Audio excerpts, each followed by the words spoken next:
আসসালামু আলাইকুম প্রিয় কৃষক ভাইরা। এই মুহূর্তে আমরা একটি জমিতে আছি, সেটি হচ্ছে মরিচের জমি। আমি কয়েকটি কথা বলবো, সেটি হচ্ছে মূলত মরিচের যে সমস্যাগুলো আমরা জমিতে ফেস করি তার মধ্যে সবচেয়ে বড় সমস্যা যেটা হচ্ছে সেটা হচ্ছে লাল মাকড় এবং হচ্ছে জাব পোকা। এই মাকড় কিভাবে আমরা চিনব, আসলে মাকড়, থ্রিপস, জাব পোকা এইগুলা কিভাবে আমরা চিনব? মরিচ গাছের পাতা যদি আমরা লক্ষ্য করি তাহলে হচ্ছে যদি মরিচ গাছের পাতা উপরের দিকে কুকড়ায় যায়, নৌকার মতো বাঁকা হয়ে উপরের দিকে কুকড়ায় যায়, তাহলে বুঝবো এটা মূলত থ্রিপসের আক্রমণ হয়েছে। আর পাশাপাশি যদি এটা নিচের দিকে কুকড়ায় যায় তাহলে বুঝবো আমরা মাকড়ের আক্রমণ হয়েছে।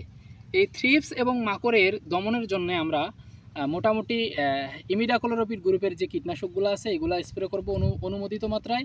পাশাপাশি অ্যাবামেকটিন যে গ্রুপের কীটনাশকগুলো আছে বাজারে পাওয়া যায়, যেমন ভার্টিমেক আছে, এগুলো যদি আমরা স্প্রে করি অনুমোদিত মাত্রায় 7 থেকে 10 দিন পর পর, তাহলে এই রোগ এই পোকা দমন করা যাবে।